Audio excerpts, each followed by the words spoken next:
네, 중국이 전격적으로 좀 위안화 평가절에 나서면서 오늘 우리 시장에도 상당한 좀 영향을 미쳤는데요. 중국장 마감 상황들 그리고 중요한 이슈들 점검을 해보도록 하겠습니다. 오늘 현대증권의 이상현 주임 연결하겠습니다. 주임님 안녕하세요. 네, 안녕하세요. 네, 오늘 중국장 여러 가지 좀 체크 포인트들이 나오지 않았을까 싶은데 일단 좀 괜찮았거든요. 장중 한 1%까지도 상승폭을 키우다가 막판에 좀 힘이 많이 빠진 상태에서 좀 마감이 된 것 같습니다. 오늘장 흐름 좀 점검해 볼까요?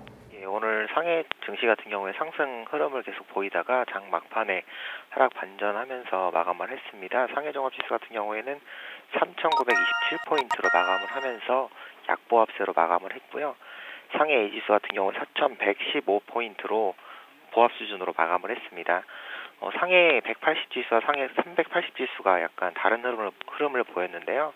상해 180지수는 0.6% 마이너스로 마감을 했고 상해 380지수는 0.8% 플러스로 마감을 했습니다. 아무래도 오늘 장 같은 경우에는 대형주보다는 중소형주가 좀 더 강세를 보였다고 볼 수가 있고요.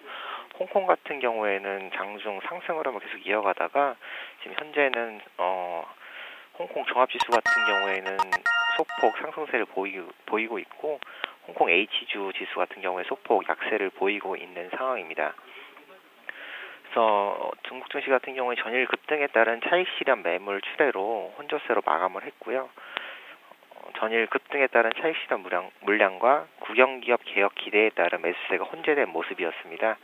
전일 양대 국영 해운사의 합병에 따른 국영기업 개혁 기대감에 5% 가까운 증시 상승세가 보였었는데 급등에 따른 차익 실현 매물이 추대됐다고 보고 있고요. 하지만 국영기업 개혁안이 이미 국무원의 비준을 받았다는 소식이 전해지면서 관련 종목들은 전일에 이은 강세를 보였습니다. 내일 12일 내일이죠. 주요 경제지표 발표를 앞두고 경계감이 좀 작용을 한 것 같습니다. 내일 발표될 경제지표는 고정자산 투자, 소매 판매, 산업생산 등이 발표될 예상이고요. 시장은 전월과 비슷한 수준의 경제지표 발표가 전망되고 있는 상황입니다. 오늘 주요 기관들은 지금 지수가 저점을 다시 한번 확인했다며 추가적인 지수 상승세를 전망한 상황입니다. 네, 지난 이틀간 좀 강한 반등 이후에 약간의 좀 숨고르기로 오늘 장에 마감이 됐습니다. 중소형주가 오늘은 잘 갔다고 얘기를 해주셨는데 중국장에서도 좀 모멘텀 있는 종목 위주로 선별적인 좀 상승세가 진행이 되고 있는 흐름인 것 같거든요. 어제도 저희가 국유기업 개혁 관련주들 좀 많이 점검을 해봤는데 오늘도 아마 이쪽에서 좀 특징주를 찾아내신 것 같거든요. 좀 저희 설명 들어볼까요? 예, 어제와 마찬가지로 오늘도 국유기업 관련주들이 상승세를 이어가는 흐름이었습니다. 어제 해운사에 이어서 오늘은 선박업종도 합병 기대감의 강세를 보였습니다. 중국 선박공업그룹과 중국 선박중공그룹의 합병에 대한 기대감이 고조되면서 추가적인 국유기업들의 합병에 대한 기대감이 여전한 상황이고요.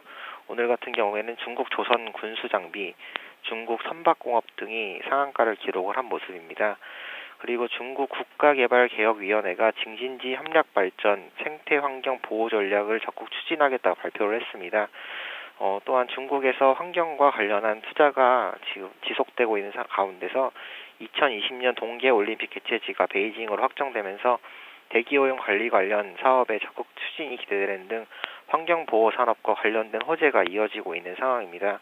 그래서 오늘 같은 경우에 중재전력이 상한가를 기록을 했고 북경캐피탈, 비달 환경보호 등이 상승을 한 모습입니다. 네, 모멘텀이 아무래도 좀 나와주면서 또 시장이 좀 주춤한 사이에서도 좀 계속해서 강하게 좀 상승 기세를 좀 뿜어내고 있다는 점도 특징적으로 저희가 좀 확인해 볼 수가 있었습니다. 내일장에 좀 중국 흐름 어떤 점을 좀 체크 포인트로 해서 좀 확인해 봐야 될까요? 아무래도 최근 증시 상승을 했던 요인이 정부의 적극적인 지수 방어와 국유기업 합병 기대감에 시장 상승세가 나타났는데요. 이런 기대감 때문에 상승한 증시는 아무래도 내일 발표가 예정되어 있는 주요 경제 지표를 확인한 이후에 경제 펀더멘털 확인이 좀 필요하다고 보고 있습니다. 증시 하단은 정부의 적극적인 부양책을 통해 방어될 것으로 전망되는 가운데 국유기업 개혁도 정부의 주된 정책이므로 추가 하락은 제한일 것으로 예상되고 있는 상황입니다. 하지만 증시가 추가적인 상승을 보이기 위해서는 경제 지표의 안정적인 성장세가 나타나야 하는데 내일 발표될 주요 경제 지표를 확인한 뒤 투자의 대응이 필요할 것으로 예상되고 있습니다. 네, 그래서 내일 좀 발표되는 지표들이 좀 부정적으로 나올 경우에 좀 기대에 못 미칠 경우에는 또 다시 한번 좀 정부에 대한 부양에 대한 좀 기대감으로 연결이 될까요? 지표가 좀 좋지 못할 경우에 좀 내일 시장 흐름 어떻게 예상하실까요?